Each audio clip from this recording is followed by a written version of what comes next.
राधे राधे दोस्तों, स्वागत है आपका चैनल सनातन धर्म में। दोस्तों, आज के वीडियो में मैं आपको बताऊंगी माघ मास के शुक्ल पक्ष में पड़ने वाली जया एकादशी व्रत के बारे में। इस एकादशी को कामिका एकादशी, भीष्म एकादशी के नाम से भी जाना जाता है। वर्ष में पड़ने वाली प्रत्येक एकादशी का अपना विशेष महत्व होता है। एकादशी का व्रत विधि पूर्वक करने से मनुष्य के सभी पापों से मुक्ति मिलती है और हर कामना पूर्ण होती है। भगवान कृष्ण ने पांडव पुत्र युधिष्ठिर को जया एकादशी के महत्व के बारे में बताते हुए कहा कि इस एकादशी का व्रत करने से मनुष्य को भूत प्रेत पिशाच जैसी योनि से मुक्ति मिल जाती है।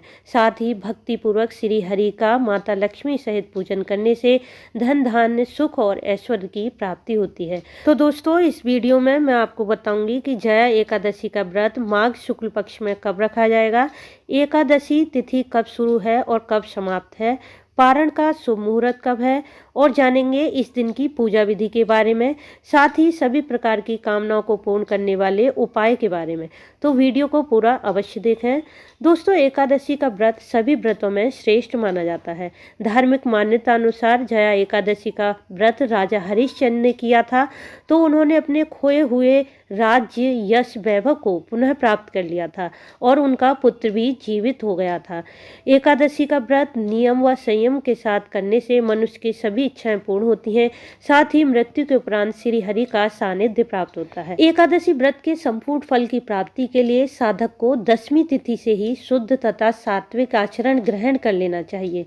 दशमी के दिन सात्विक भोजन करें, मन से श्री हरि का ध्यान व जाप करते रहें, ब्रह्मचर्य का पूर्ण रूप से पालन करें। यदि संभव हो तो भूमि पर शयन करें। फिर एकादशी के दिन सुबह जल्दी उठकर सभी नित्य कर्म से निवृत्त होकर स्नान आदि करें। फिर स्वच्छ वस्त्र धारण करें। यदि वस्त्र पीले रंग के हों तो अति उत्तम रहेगा। इसके बाद भगवान सूर्य को अर्घ्य दें।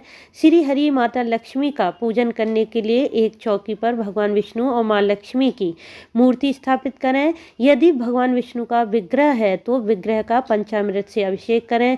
फिर व्रत का संकल्प करें। व्रत के संकल्प में हाथ में अक्षत पुष्प कुछ दक्षिणा रखकर अपनी कामना को बोलते हुए संकल्प करें, या फिर निष्काम भाव से केवल नारायण की कृपा प्राप्त करने के लिए व्रत व पूजन करें। फिर श्री हरि की सभी प्रिय वस्तु अर्पित करें, जैसे पीले पुष्प, पीला हार, चंदन, तिल, रोली, हल्दी इत्यादि। साथ ही भगवान विष्णु को पीले फल और पीली मिठाई का भोग लगाएं। भोग में तुलसी पत्र अवश्य डालें। मान्यता है कि बिना तुलसी पत्र के भगवान श्री हरि भोग को स्वीकार नहीं करते। इस दिन श्री हरि के स्वरूप कान्हा जी का भी पूजन करने का विधान है, इसलिए कान्हा जी का भी विधि विधान से पूजन करें। इस दिन ज़्यादा से ज़्यादा विष्णु भगवान और कान्हा जी के मंत्रों का जाप करें। इस दिन विष्णु चालीसा, विष्णु सहस्रनाम का पाठ कर सकते हैं, या चाहें तो भगवत गीता का 11वें अध्याय का पाठ करें। एकादशी व्रत कथा इस दिन अवश्य पढ़ें या सुनें। पूरा दिन अपनी शक्ति व क्षमता के अनुसार जया एकादशी का व्रत करें। निर्जल या फलाहार, जैसी क्षमता हो वैसा व्रत करें। शाम को फिर श्री हरि माता लक्ष्मी का पूजन करें। एकादशी व्रत में सबसे ज़्यादा रात्रि जागरण का विशेष महत्व होता है, इसलिए अपने कष्ट व परेशानी से मुक्ति पाने के लिए शाम के समय श्री हरि के सामने शुद्ध घी का अखंड दिया प्रज्वलित करें और अपनी परेशानी व कामना को मन में बोलते हुए जितनी देर संभव हो रात्रि जागरण करें।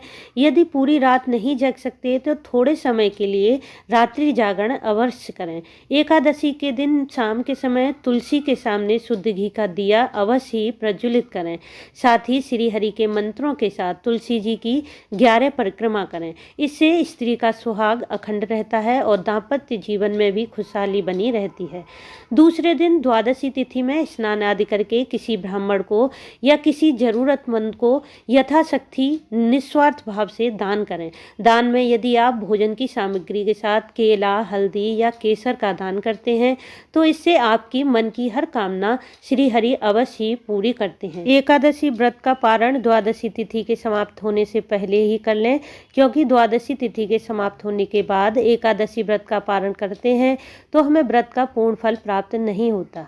दोस्तों अब जानते हैं जया एकादशी के दिन कुछ उपाय के बारे में। जया एकादशी के दिन कर्ज व ऋण की मुक्ति के लिए इस दिन एकादशी का व्रत रखकर शाम के समय भगवान विष्णु के समक्ष शुद्ध गाय का घी डालकर 9 बाती का अखंड दिया प्रज्वलित करें। साथ ही मन में कर्ज मुक्ति के लिए श्री हरि से प्रार्थना करें। आपकी प्रार्थना निश्चित ही पूरी होगी। व्यापार में उन्नति नहीं हो रही है, आर्थिक स्थिति खराब है, धन लाभ व स्थिर लक्ष्मी के लिए इस उपाय को करें। एकादशी के दिन पूजा में 2 हल्दी की गांठ रखें, 1 कौड़ी जो पीले रंग की हो और 1 सिक्का रख लें। यदि संभव हो तो चांदी का सिक्का रख लें। अब श्री हरि माँ लक्ष्मी का पूजन करें। इसके पश्चात इन सभी कौड़ी हल्दी सिक्के को पीले कपड़े में बांधकर धन रखने के स्थान पर रखें। निश्चित ही आर्थिक स्थिति अच्छी हो जाएगी और व्यापार में तरक्की होने लगेगी। मान्यता है कि दक्षिणावर्ती शंख माँ लक्ष्मी को अत्यंत प्रिय है, इसलिए एकादशी के दिन दक्षिणावर्ती शंख से भगवान विष्णु का अभिषेक करें। ऐसा करने से श्री हरि के साथ साथ माँ लक्ष्मी की भी कृपा मिलती है। अब जानते हैं कि जया एकादशी का व्रत साल 2022 में कब है। जया एकादशी का व्रत 12 फरवरी दिन शनिवार को रखा जाएगा। एकादशी तिथि प्रारंभ है 11 फरवरी शुक्रवार दोपहर 1:52 पर और समाप्त है 12 फरवरी शनिवार शाम 4:27 पर। पारण का शुभ मुहूर्त है 13 फरवरी दिन रविवार प्रातः 7:01 से सुबह 9:15 तक। द्वादशी तिथि समाप्त है 13 फरवरी की शाम 6:42 पर। तो एकादशी के व्रत का पारण आप द्वादशी तिथि के समाप्त होने से पहले ही कर लें। तो दोस्तों उम्मीद करती हूँ आज का वीडियो आपके लिए लाभदायी सिद्ध होगा। वीडियो कैसा लगा कमेंट्स करके बताएं। इसे लाइक व शेयर कर दें और सब्सक्राइब करके बेल आइकन को प्रेस कर दें, जिससे मेरे आने वाली वीडियो आपको मिल सकें। राधे राधे दोस्तों।